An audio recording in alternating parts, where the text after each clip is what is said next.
نحمدہ و نصلی علی رسولہ الکریم اما بعد فاعوذ باللہ من الشیطان الرجیم بسم اللہ الرحمن الرحیم آمن الرسول بما انزل الیہ من ربہ والمؤمنون کل آمن باللہ وملائکتہ وکتبہ ورسلہ لا نفرق بین احد من رسلہ وقالوا سمعنا واطعنا غفرانک ربنا والیک المصیر لا يكلف الله نفسا الا وسعها لها ما كسبت وعليها ما اكتسبت ربنا لا تؤاخذنا ان نسينا او اخطانا ربنا ولا تحمل علينا إصرا كما حملته على الذين من قبلنا ربنا ولا تحملنا ما لا طاقة لنا به واعف عنا واغفر لنا وارحمنا انت مولانا فانصرنا على القوم الكافرين صدق اللہ العظیم رب اشرح لی صدری ویسر لی امری واحلل عقدۃ من لسانی یفقہوا قولی آمین یا رب العالمین۔ حضرات، میں آپ سب کو اس پروگرام میں خوش آمدید کہتا ہوں، اور نبی اکرم صلی اللہ علیہ وسلم کے فرمان کے مطابق کہ آپ صلی اللہ علیہ وسلم نے فرمایا کہ طوبیٰ من رآنی و بایمانی، مبارکباد ہے اس شخص کے لیے، تہنیت ہے اس شخص کے لیے کہ جس نے مجھے دیکھا اور ایمان لایا۔ وطوبیٰ سبع مرات لمن لم یرانی و بایمانی، اور اس شخص کے لیے 7 مرتبہ مبارکباد ہے، 7 مرتبہ تہنیت ہے کہ جس نے مجھے نہیں دیکھا اور ایمان لایا۔ اس حوالے سے آپ وہ خوش نصیب لوگ ہیں کہ جو حضور صلی اللہ علیہ وسلم کی مبارکباد کے مستحق ہیں، اور اللہ تعالیٰ نے آپ کو یہ ہمت اور توفیق بخشی ہے اور اپنا فضل فرمایا ہے کہ آپ اس جو ہے آزمائشی دور کے اندر، جو مصروفیت کا دور ہے، اس میں اپنا وقت نکالیں اور اللہ تعالیٰ کے ساتھ اپنا تعلق جوڑیں۔ لیکن ایک بات بڑی کلیئر کر لیں کہ اس کا مقصد کیا ہو۔ اس حوالے سے سنن دارمی کی ایک روایت ہے کہ نبی اکرم صلی اللہ علیہ وسلم نے فرمایا کہ من جاءہ الموت وہو یطلب العلم لیحیی بہ الاسلام، کہ ایک شخص کو موت آئی اس حال میں کہ وہ علم حاصل کر رہا تھا، اور اس کا مقصد کیا تھا؟ علم حاصل کر کے اس کا کیریئر پر جو ہے وہ بن جائے، کوئی زندگی میں بلند مقام حاصل کر لے، کسی مسجد میں خطیب لگ جائے، کوئی اچھی جاب حاصل کر لے۔ نہیں، اس کا مقصد یہ تھا کہ لیحیی بہ الاسلام، تاکہ اسلام کو زندہ کرے۔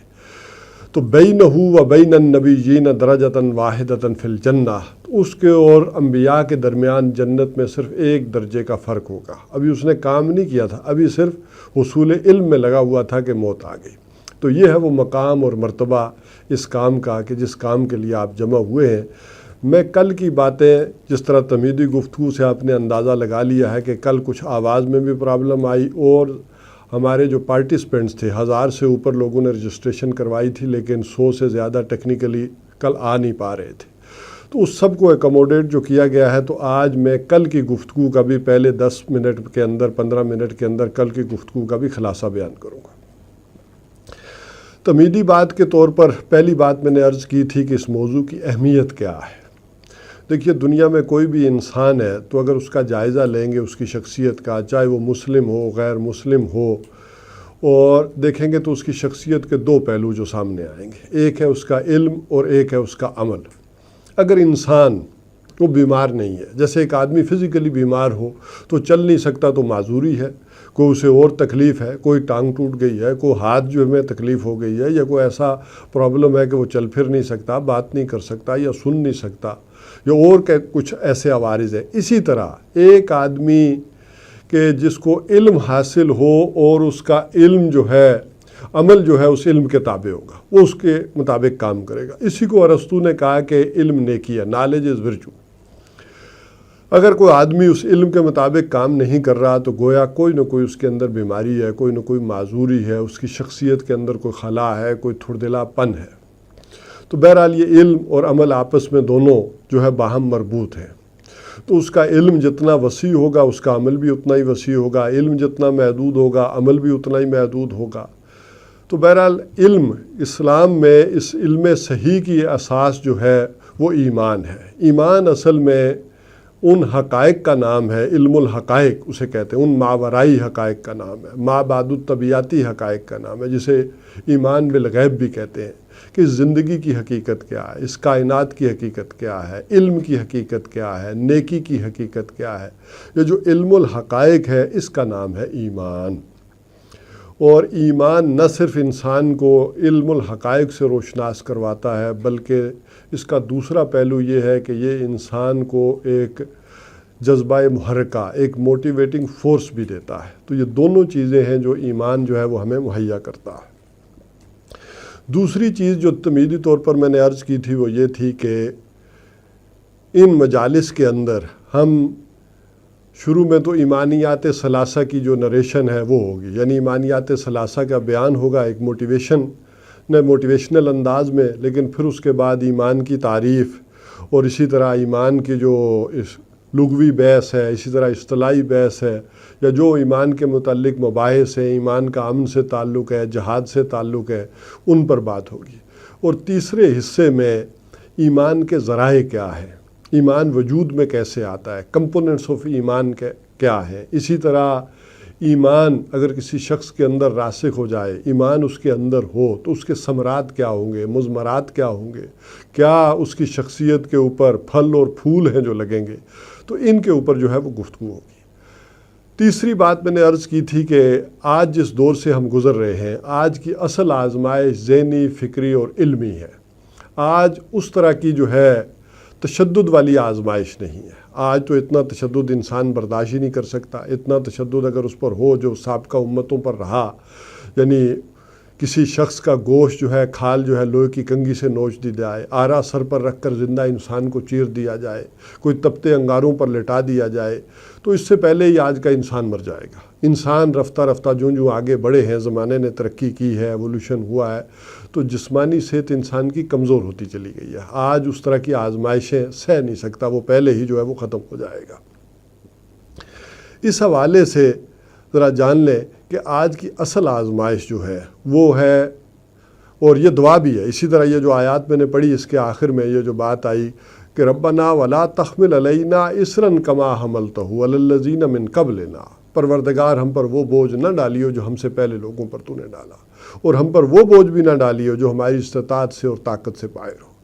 آج کا دور جو ہے ذہنی اور فکری اعتبار سے جو ہے اس کی آزمائش ہے، اور اس میں سب سے بڑی آزمائش یہ ہے کہ یہ جو علم الحقائق ہے اس پر سے یقین ختم ہو جائے۔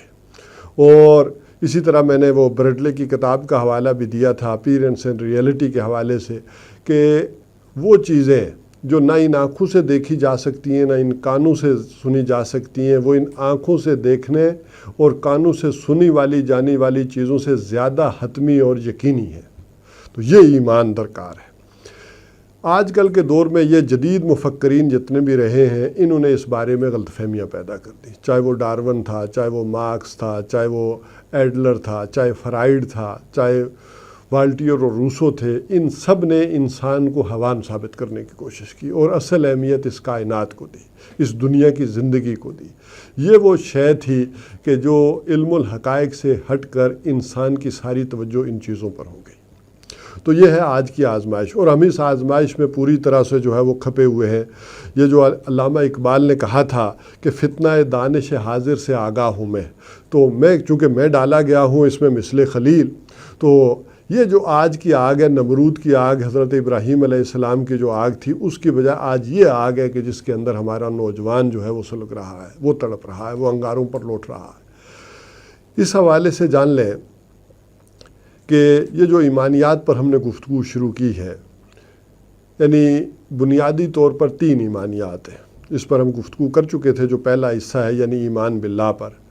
تو اصولی اور نظریاتی اعتبار سے اگرچہ اصل ایمان باللہ ہے، باقی جو دونوں ایمان ہیں، ایمان بالرسالت ہے، ایمان بالآخرہ ہے، وہ اس کی فروعات ہیں، اس کی کرولریز ہیں۔ ایمان باللہ کے بارے میں جان لیں کہ یہی وجہ ہے کہ جو اصولی اور نظری اعتبار سے اعلیٰ و بالا یہی ہے، لہٰذا ایمان مجمل کے جو الفاظ ہیں وہ ذہن میں تازہ کر لیں کہ آمنت باللہ کما ہوا باسمائہ و صفاتہ۔ یہ جو کہا گیا کہ میں ایمان لایا اللہ پر جیسا کہ وہ ہے، اپنی صفات کے حوالے سے اور اپنے ناموں کے حوالے سے۔ ظاہر ہے کہ قرآن حکیم میں جا بجا اسماء و صفات کے جوڑے آئے، اللہ تعالیٰ کی اسماء و صفات پر زور دیا گیا ہے۔ ایک ہے اللہ کو مان لینا، تو اس اللہ کو ماننا جس کا تعارف قرآن ہمیں کروا رہا ہے اور محمد الرسول اللہ صلی اللہ علیہ وسلم کروا رہے ہیں۔ ہر آدمی دنیا میں اگر اللہ کو مانتا ہے تو اس کا اپنا خدا ہے، اپنے خدا کا تصور ہے، اپنے اللہ کا تصور ہے۔ ہمارا تصور خدا وہ ہے کہ جس کا تعارف جو کروا دیا گیا قرآن میں اور محمد الرسول اللہ صلی اللہ علیہ وسلم نے ان اسماء و صفات سے، ان میں سے کسی ایک صفت یا ایک اسم کا انکار بھی گویا کہ اس خدا کو ماننے والا نہیں ہے جس خدا پر ہم ایمان رکھتے ہیں۔ یہی وجہ ہے کہ اللہ تعالیٰ کے بارے میں یہ جو بات کہی گئی ہے سب سے پہلی کہ وہ کیا ہے، الحی القیوم، وہ زندہ ہے اور اسی نے قیوم، اس نے سب کو تھاما ہوا ہے، اسی سے سب کی زندگی ہے، وہی سارا نظام چلا رہا ہے، وہ فعال لما یرید ہے، وہ جو چاہے جو کرتا ہے، وہ کیا ہے، علی کل شیء قدیر ہے، ہر شے پر قادر ہے، وہ اسباب کا محتاج نہیں ہے، اسباب اس کے محتاج ہے۔ یہ ضرور ہے کہ اس نے دنیا میں کچھ قوانین بنائے ہیں جن کے تحت، جن اصولوں کے تحت، قوانین کے تحت یہ دنیا چل رہی ہے، لیکن وہ ان اصولوں کا اور قوانین کا پابند نہیں ہو گیا، جب چاہے توڑ دے۔ اگر ہم یہ سمجھ لیں کہ اس نے قوانین بنا دیے اور چھوڑ دیا اور ان اصولوں پر جو ہے وہ زندگی چل رہی ہے، جیسے آدمی ایک فٹ بال کو لات مارتا ہے، اب اس کا کنٹرول نہیں رہا فٹ بال پر، فٹ بال خود ہی جو ہے وہ رول کرتا جا رہا ہے، جب وقت آئے گا اس کا ٹائم پورا ہوتا ہے تو وہ رک جاتا ہے۔ تو یہ معاملہ اللہ کی ذات کے ساتھ نہیں ہے، وہ جب چاہے روک دے، جب چاہے ان قوانین کو توڑ دے۔ اگر ایسا سمجھ لیا جائے تو اس کا مطلب ہے اس سے پھر پکارنے کی ضرورت نہیں، اس سے مدد مانگنے کی ضرورت نہیں، وہ مشکل کشا اور حاجت روا نہیں۔ ظاہر ہے کہ اس نے قوانین بنا کے چھوڑ دیے، اب وہ کیسے کرے گا؟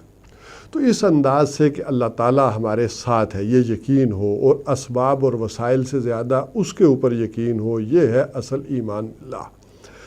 لیکن آج ہم دنیا میں دیکھتے ہیں کہ آج کی جو تہذیب ہے جو دنیا میں چھائی ہوئی ہے، اس میں سارے کا سارا انحصار، توکل اور بھروسہ اسباب پر چلا گیا ہے، اور مسبب الاسباب نگاہوں سے اوجھل ہو گیا ہے۔ اور اس سے اگر اندازہ کریں اور جائزہ لیں دنیا کا، تو مجھ سمیت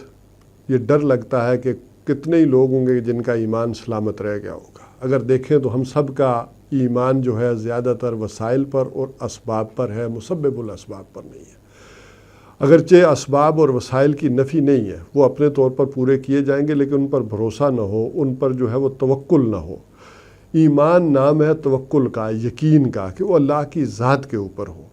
یہی وجہ ہے کہ آج جب اسباب اور وسائل پر بھروسہ ہو گیا ہے تو اس کی مثال ہمیں یہ ملتی ہے کہ دنیا میں اللہ والوں کی کوئی قدر نہیں ہے۔ قدر اس شخص کی ہے کہ جس کے پاس یہ وسائل ہیں، اسباب ہے، شہرت ہے، اختیارات ہے۔ اسی طرح ڈر بھی اسی کا ہے۔ جتنا آدمی ایس ایچ او سے ڈرے گا، کوئی پولیس والوں سے ڈرے گا، فوجیوں سے ڈرے گا، وہ اتنا اللہ سے تو نہیں ڈرتا۔ اسی طرح بحیثیت مجموعی،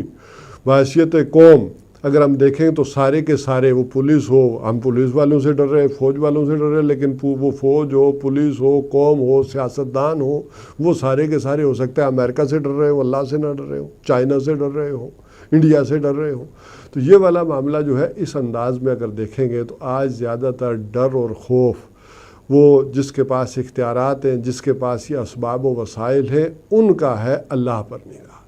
یہ ہے وہ فتنہ کہ جس میں اوپر ہم پڑھ چکے ہیں۔ اور ایمان باللہ کا حاصل یہ ہے کہ امن حاصل ہو، انسان کو سکون حاصل ہو، ذہنی ہو، قلبی ہو، اور وہ کس طور پر ہو کہ جو کچھ ہو رہا ہے میرے رب کی مرضی سے ہو رہا ہے۔ اور اس کے علم کا معاملہ یہ ہے کہ کوئی ایک سوکھا پتا تک درخت سے نہیں گرتا مگر اس کے علم میں ہوتا ہے، کوئی ایک بوند، کوئی ایک بیج مٹی میں نہیں جو جاتا مگر اس کے علم میں ہوتا ہے، اور کوئی شے آسمانوں کی طرف نہیں چڑھتی مگر اس کے علم میں ہوتی ہے، یہ اس کا علم ہے۔ کوئی شے، کوئی کیڑا پتھر کے اندر بھی ہے تو مگر اس کے علم میں ہے۔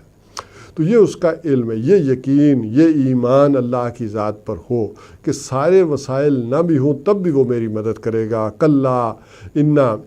جو حضرت موسیٰ علیہ السلام نے فرمایا تھا، قال انا معی ربی سیہدین، کہ کوئی سبب نہیں نظر آ رہا، کوئی اسباب نہیں نظر آ رہے، لیکن یہ یقین ہے کہ اللہ تعالیٰ جو ہے وہ میری مدد کرے گا اور ہمیں راستہ دکھائے گا، ہم پکڑے نہیں جائیں گے۔ لا تحزن ان اللہ معنا، حضور صلی اللہ علیہ وسلم بھی تسلی دے رہے ہیں حضرت ابوبکر صدیق کو کہ دیکھو رضی اللہ تعالیٰ عنہ، کہ اللہ تعالیٰ جو ہے وہ ہمارے ساتھ ہے، چاہے یہ بالکل غار کے اوپر بھی آ گئے۔ تو یہ ہے یعنی جس کا نتیجہ یہ نکلنا چاہیے کہ الا ان اولیاء اللہ لا خوف علیہم ولا هم یحزنون، کہ اللہ کے جو دوست ہوتے ہیں نہ انہیں کوئی خوف ہوتا ہے نہ حزن ہوتا ہے، نہ انہیں مستقبل کے اندیشے ہیں نہ ماضی پر کوئی افسوس ہے۔ کیوں کہ جو ہو رہا ہے وہ سمجھتے ہیں اللہ کی مرضی سے ہو رہا ہے، جو کچھ میرے ساتھ ہو رہا ہے اللہ کی جناب سے ہو رہا ہے۔ اب اس کا ایک نتیجہ اور بھی ہے کہ اس کا یہ مطلب نہیں ہے کہ کسی نے میرے ساتھ زیادتی کی، ظلم کیا تو میں یہ سمجھوں کہ اللہ کی مرضی سے ہو رہا ہے، اللہ کی اس کو سزا نہ دی جائے، اس کو جو ہے وہ پکڑا نہ جائے، یہ اپنی جگہ پر رہے گا دنیا کا قانون اور معاملات، لیکن اصل تکوینی طور پر سمجھا جائے جو کچھ ہو رہا ہے اللہ کی طرف سے ہو رہا ہے، اللہ کی مرضی سے ہو رہا ہے۔ اس کا نتیجہ یہ نکلتا ہے کہ زوال خوف و حزن انسان کے اندر پیدا ہوتا ہے، جس کے بارے میں کہا گیا کہ لِكَيْ لَا تَأْسَوْا عَلَىٰ مَا فَاتَكُمْ وَلَا تَفْرَحُوا بِمَا آتَاكُمْ، دیکھو جو چیز تم سے چلی جائے اس پر افسوس نہ کیا کرو، دی اسی نے تھی اس نے واپس لے لی، اور جو چیز تمہیں مل جائے اس پر زیادہ اترایا نہ کرو، زیادہ خوش نہ ہوا کرو، کیونکہ یہ اللہ نے دی ہے، اللہ ہی واپس لے لے گا، تمہاری تو تھی نہیں، اللہ نے تمہیں چیز دی ہے، بیٹے ہیں تو اللہ نے دیے ہیں، مال و دولت ہے تو اللہ نے دیا ہے، للہ میراث السماوات والارض، تم سے سمجھتے ہو کہ یہ میراث جو ہے تمہارے بیٹوں کو پوتوں کو چلی جائے گی، ہوتے ہوتے یہ اللہ ہی نے دی تھی، اللہ ہی کے پاس چلی جائے گی۔ تو یہ یقین اللہ کی ذات پر ہو جائے، یہ گویا کہ اس دور کا ایک بڑا مسئلہ ہے۔ یہ کیسے ہو، کس طرح سے ہو، اس کے ذرائع کیا ہیں، اور کس انداز میں ہم جو ہے وہ اللہ کی کتاب کے ساتھ جڑ کر اللہ کے ساتھ جڑ سکتے ہیں۔ آج کا سب سے بڑا مسئلہ یہ ہے کہ اسباب سے انسان جڑ گیا ہے اور مسبب الاسباب سے جو ہے وہ کٹ کر رہ گیا ہے۔ اب آ جائیے آج کی بات کی طرف کہ ایمان کا دوسرا حصہ، یعنی جو ایمان باللہ کی اگرچہ وہ کرالری ہے اور فروعات میں سے ہے، یعنی ایمان بالرسالت، تو قانونی اعتبار سے اور فقہی اعتبار سے اصل ایمان بالرسالت ہے۔ اگر کوئی شخص اللہ پر ایمان رکھتا ہو اور محمد الرسول اللہ صلی اللہ علیہ وسلم پر ایمان نہ رکھتا ہو اور آپ کو آخری نبی نہ مانتا ہو تو ہم اسے مسلمان تو نہیں کہیں گے، نہ وہ دائرہ اسلام میں داخل ہوگا۔ تو لہٰذا اس دنیا میں قانونی طور پر قانونی اعتبار سے اصل ایمان جو ہے وہ ایمان بالرسالت ہے۔ ایمان بالرسالت کے 3 اجزاء ہیں، یعنی فرشتہ، کتاب اور رسول، ان تینوں اجزاء کے مجموعے کا نام ہے ایمان بالرسالت۔ یعنی اس میں آ گیا کہ فرشتے پر ایمان، تو فرشتے پر ایمان لانا کیوں ضروری ہے؟ نہ ہمیں کبھی فرشتہ نظر آیا ہے، نہ کبھی اس سے واسطہ پڑا ہے، اور لیکن دوسری طرف یہ ہے کہ وہ ایمان کا جزو لازم ہے۔ اچھا، انہی کے ماننے سے اصل میں یہ پتہ چلتا ہے یہ کلام کس کی طرف سے آیا، ورنہ پھر ماننا پڑے گا کہ یہ کلام جو ہے اللہ تعالیٰ کا جو کلام ہے، جو قرآن ہمارے سامنے ہے، یہ پھر ہم کہیں گے کہ محمد رسول اللہ، معاذ اللہ ایسا نہیں ہے، لیکن ہم پھر یہ کہنا پڑے گا کہ یہ شاید حضور صلی اللہ علیہ وسلم کا اپنا کلام ہے۔ تو اس حوالے سے سمجھ لیں کہ فرشتے پر ایمان لانا ضروری ہے، اگرچہ نہ ہم نے انہیں دیکھا، نہ جو ہے وہ ہم سے واسطہ پڑا، لیکن اس پر ایمان لانا اس لیے ضروری ہے۔ فرشتے ایک طرف نوری مخلوق ہیں، تو نوری مخلوق ہونے کے اعتبار سے ایک طرف ان کا قرب ہے اللہ تعالیٰ سے، اور دوسری طرف وہ مخلوق ہیں تو مخلوق ہونے کے اعتبار سے ان کا ایک قرب ہے جو ہے وہ انسانوں سے بھی۔ تو اللہ تعالیٰ نے یہ سلسلہ جو جاری کیا، خود سورہ حج میں یہ بات آ گئی آخری رکوع کے اندر کہ اللہ یستفی من الملائکہ، اللہ تعالیٰ چن لیتا ہے فرشتوں میں سے بھی رسول، ومن الناس، اور انسانوں میں سے بھی، یعنی اللہ تعالیٰ اپنا پیغام جو اس نے فرشتوں میں سے، جیسے جبرائیل امی کو چنا سارے فرشتوں میں سے رسول اپنے پیغام کے لیے، اور پھر انسانوں میں سے وہ انبیاء چنتا رہا ہے، اور پھر رسول ملک جو تھا وہ رسول انسانوں میں سے جو رسول ہوتے تھے ان کے پاس جو ہے وہ اللہ تعالیٰ کا پیغام لاتا تھا، اور وہ پیغام جو ہے کل نوع انسانی تک پہنچاتے تھے۔ یہی وجہ ہے کہ 2 مرتبہ بڑی شد و مد کے ساتھ حضور صلی اللہ علیہ وسلم کی ملاقات کا تذکرہ جو ہے وہ قرآن حکیم میں جبرائیل امی سے کیا گیا۔ ویسے تو بہت ساری جگہوں پر ہے اور بہت ساری احادیث میں اس کا تذکرہ ملتا ہے، لیکن اصل ملکوتی شکل میں حضور صلی اللہ علیہ وسلم نے جبرائیل امی کو 2 مرتبہ دیکھا۔ ایک مرتبہ جب آپ پہاڑ پر سے نیچے آ رہے تھے، یعنی غار حرا سے اترتے ہوئے نیچے آ رہے تھے، تو آپ کو آواز آئی اپنی، یا محمد صلی اللہ علیہ وسلم۔ آپ نے ادھر ادھر دیکھا، کوئی نظر نہیں آیا، پھر آپ اترے تو پھر آواز آئی یا محمد، آپ نے ادھر ادھر دیکھا، کوئی نظر نہیں آیا۔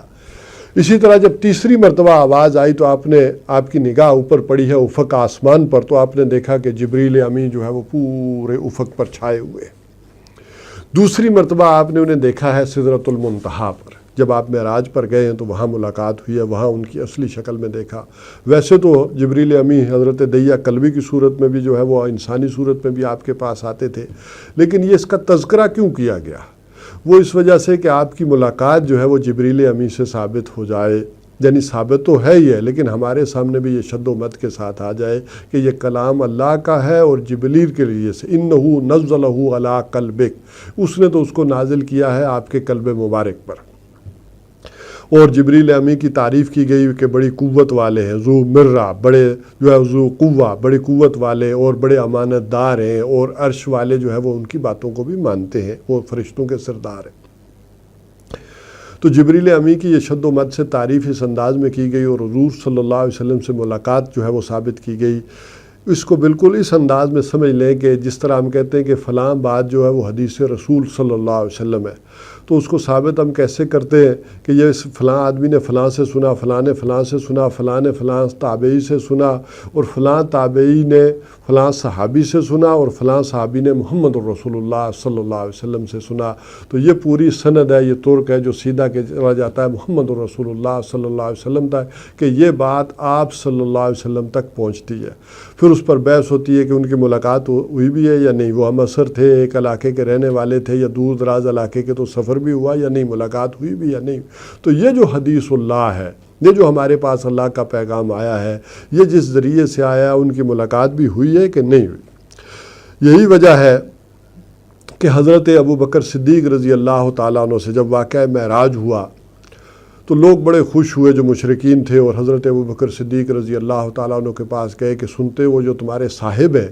وہ یہ کہتے ہیں کہ میں ایک ہی رات میں یہاں مسجد حرام سے مکہ سے بیت المقدس فلسطین گیا، اور وہاں سے میں 7 آسمانوں کی سیر کی اور واپس آ گیا ایک ہی رات میں۔ تو ان کا خیال تھا کہ حضرت ابوبکر صدیق رضی اللہ تعالیٰ عنہ جو ہے وہ اس پر اچنبھے کا اظہار کریں گے، شاید جو ہے وہ انکار کریں، شاید باز پرس کریں۔ تو جب حضرت ابوبکر صدیق رضی اللہ تعالیٰ عنہ کو یہ بات بتائی گئی تو انہوں نے کہا کیا واقعی حضور یہ کہتے ہیں؟ تو ان کا ہاں واقعی، آ کے چل کے سن لو۔ تو اس پر حضرت ابوبکر صدیق رضی اللہ تعالیٰ عنہ نے فرمایا کہ اگر محمد یہ کہتے ہیں کہ میں ایک ہی رات میں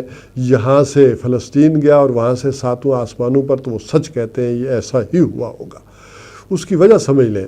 کہ حضرت ابوبکر صدیق رضی اللہ تعالیٰ عنہ کہتے ہیں کہ جب میں یہ مانتا ہوں کہ روز فرشتہ آپ کے پاس آتا ہے تو اس میں کیا بڑی بات ہے کہ ایک دن آپ جو ہے وہ اوپر چلے گئے۔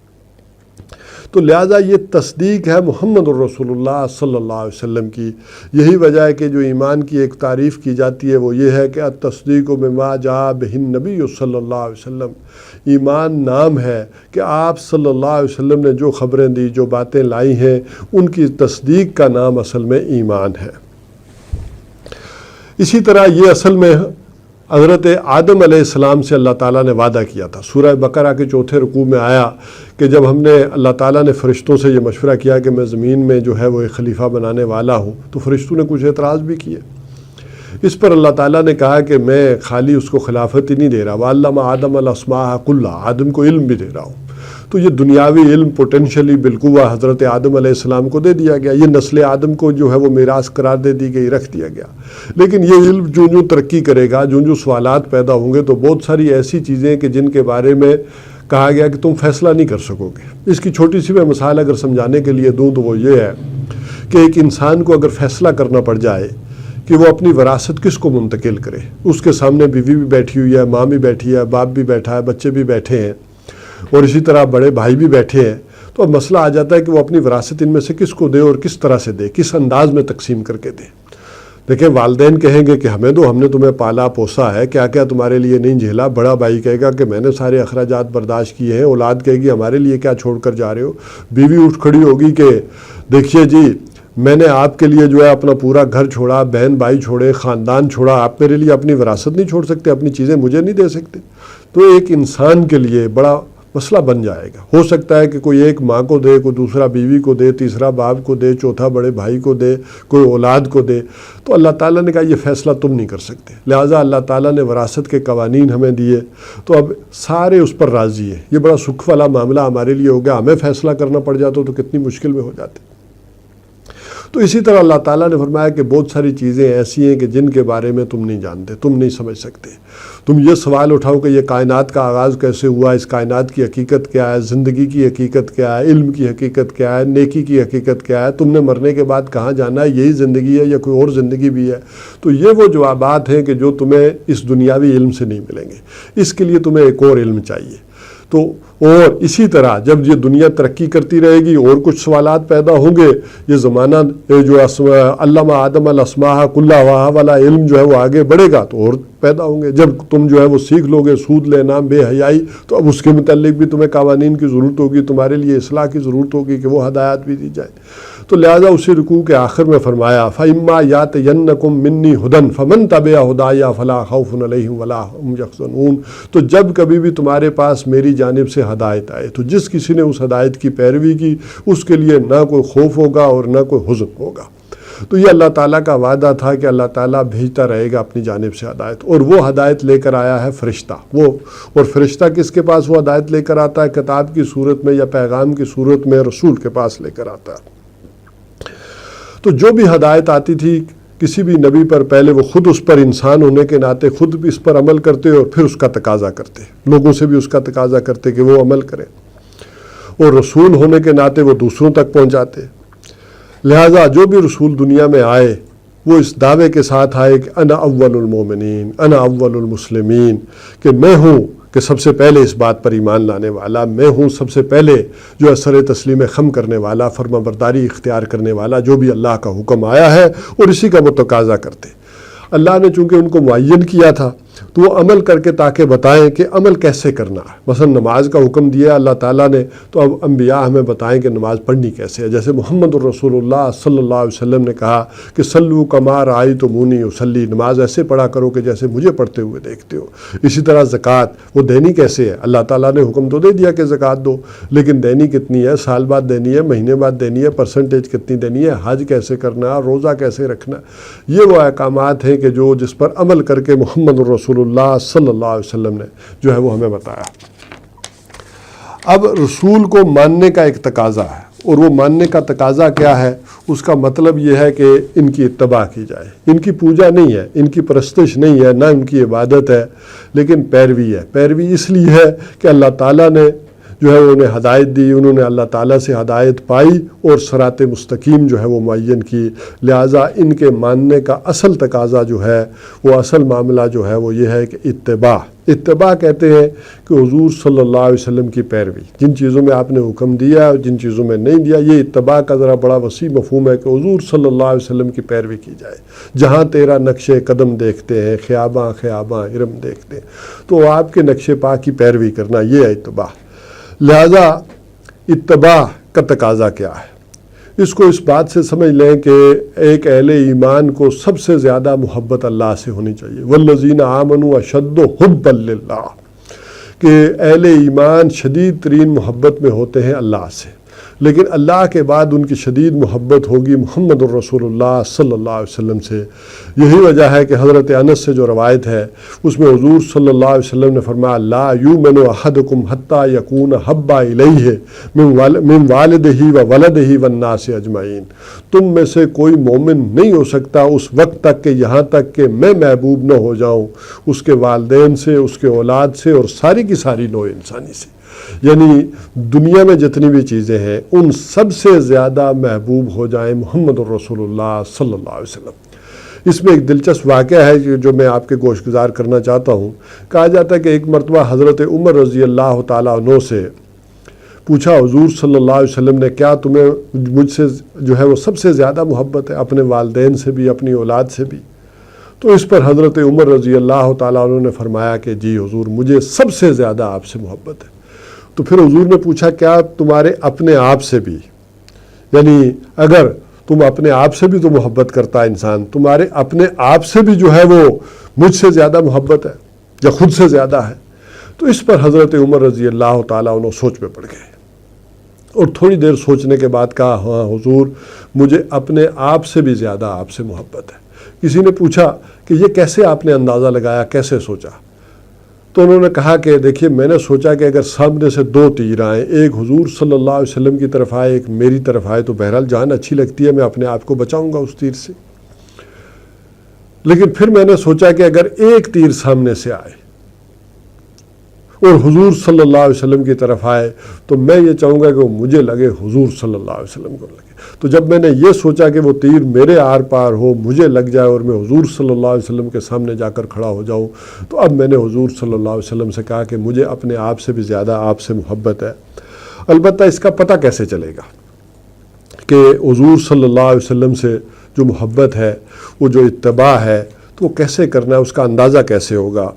وہ کیا کوئی دن منانے سے، عید میلاد النبی میں چراغاں کرنے سے یا نعتیں پڑھنے سے ہوگا؟ اندازہ کیسے ہوگا؟ وہ جو کسی شاعر نے کہا ہے کہ تیرے حسن خلق کی ایک چھینٹ تک مجھ پر پڑ نہ سکی، میں ہوں کہ شہر کے در و بام کو سجا دیا۔ لیکن عمل کی طرف ہم دیکھیں یا ان چیزوں کی طرف، تو وہ کوئی ہمیں نظر نہیں آتا کہ ہمارے اعمال جو ہے حضور صلی اللہ علیہ وسلم کے مطابق ہیں، بلکہ اتباع کا دعویٰ جو ہے یہ پھر درست نہ ہوگا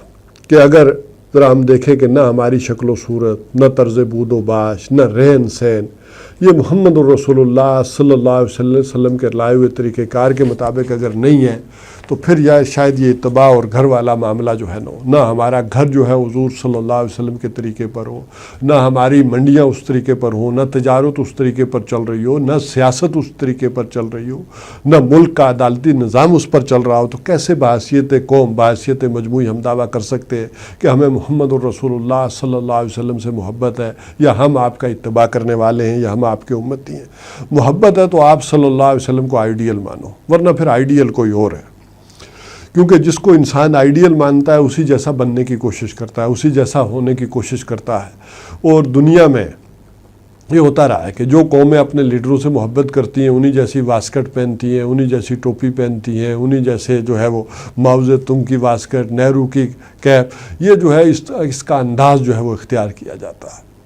ہمارے ہاں جیسے لوگ بال کٹواتے ہیں، بلکہ آج تو کچھ نوجوان ایسے بھی ہیں جو داڑھی بھی رکھتے ہیں، تو وہ اصل میں ہالی ووڈ کے اداکاروں کو دیکھ کر جو ہے وہ رکھ رہے ہوتے ہیں۔ تو اصل میں معاملہ یہ ہے کہ محمد الرسول اللہ صلی اللہ علیہ وسلم آئیڈیل ہوں اور آپ کے اسوے کو مانا جائے۔ اگر ہادی مانا ہے تو ہدایت پھر وہاں سے لینی ہوگی، ورنہ یہ انسان دعا تو کر رہا ہوتا ہے۔ دیکھیے سورہ فاتحہ میں یہ جو بات آتی ہے اہدنا الصراط المستقیم، روزانہ 5 وقت میں اگر ہم نماز پڑھتے ہیں تو ہر رکعت میں جب ہم سورہ فاتحہ پڑھتے ہیں اور سورہ فاتحہ سنتے ہیں تو یہ بات جو ہے وہ ہم کہتے ہیں کہ اہدنا الصراط المستقیم، کہ ہمیں سیدھے راستے کی ہدایت عطا فرما، ہمیں ہدایت دے سیدھے راستے کی، اور اسی کی وضاحت کرتے ہیں انعمت علیہم، یہ کہ جن پر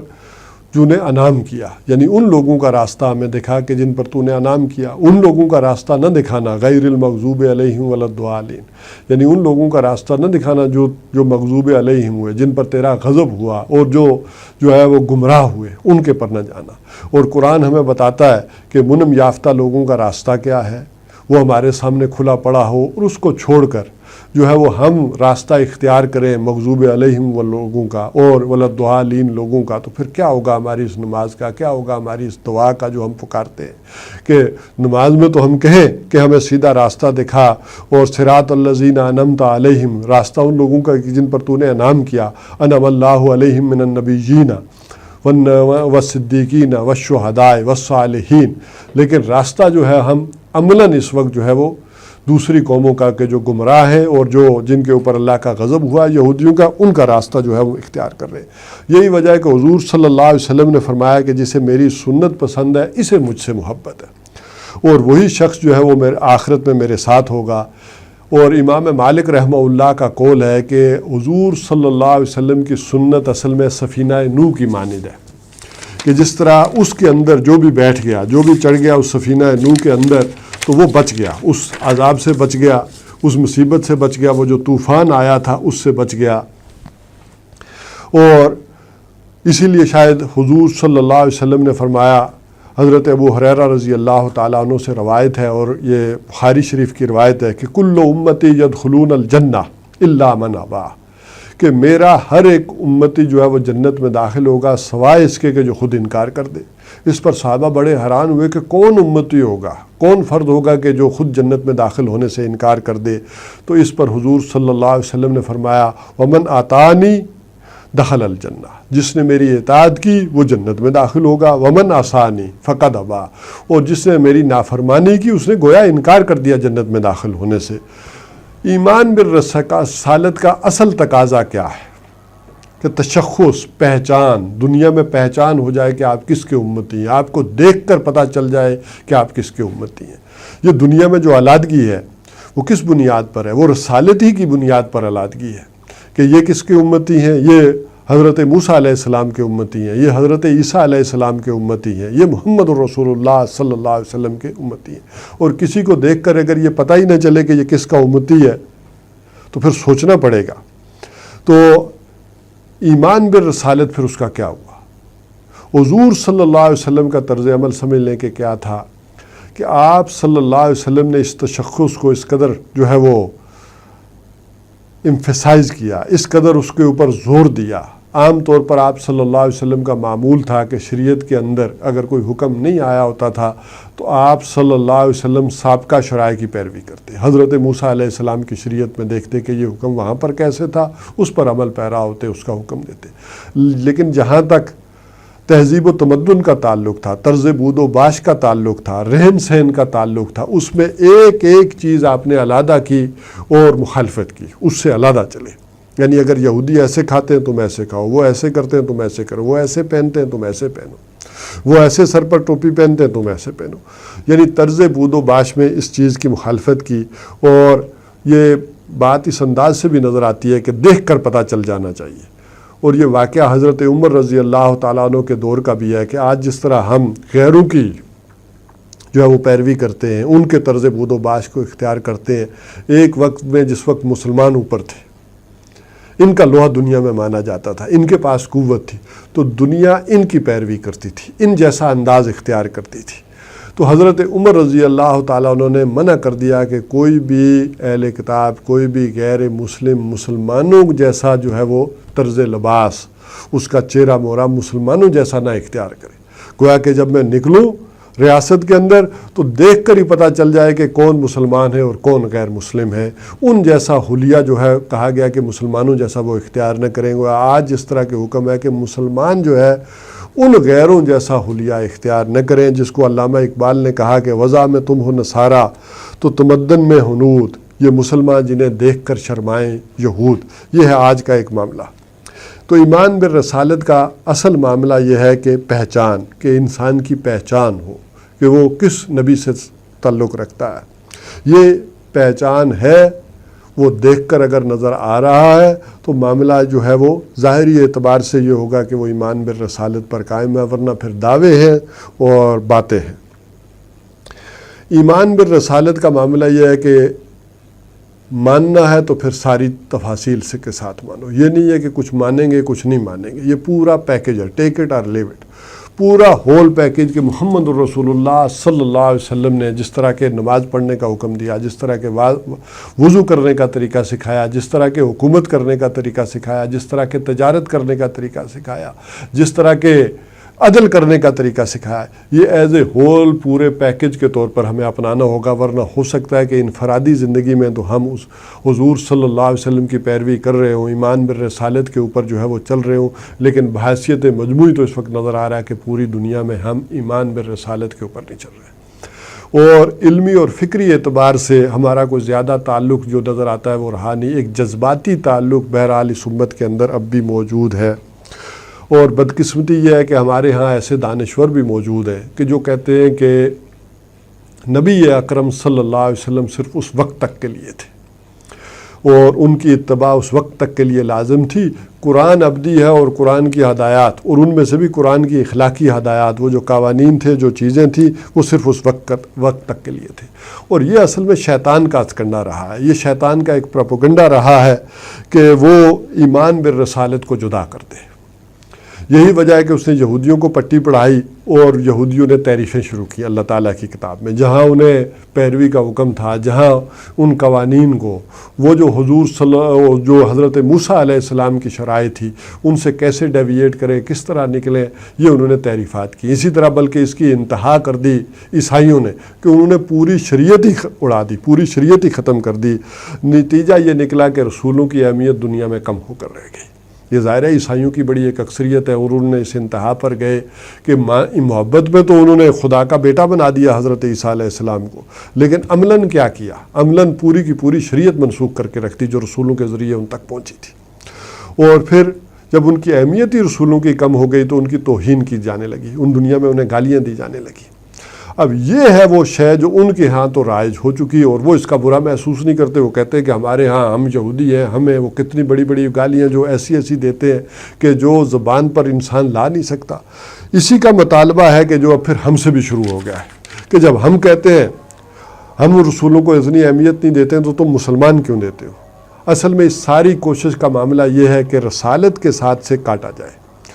اور ہمارے ہاں بھی اس کا اعلان تو نہیں کیا جاتا، لیکن فکری تعلق جو ہے وہ ہم نے بھی ختم کر دیا کہ ہم رہنمائی لینے کو تیار نہیں ہیں کہ حضور صلی اللہ علیہ وسلم سے، ہم IMF سے تو لے لیں گے، باقی دنیا سے لے لیں گے، چائنا ماڈل جو ہے وہ اختیار کرنے کو تیار ہو جائیں گے، لیکن جو محمد الرسول اللہ صلی اللہ علیہ وسلم نے ہمیں ماڈل دیا ہے وہ جو ہے وہ اختیار کرنے کو ہم تیار نہیں۔ اس لیے میں نے کہا کہ فکری اعتبار سے جو ہے وہ ہمارا تعلق اس طور پر بحیثیت امت بحیثیت قوم نہیں رہا۔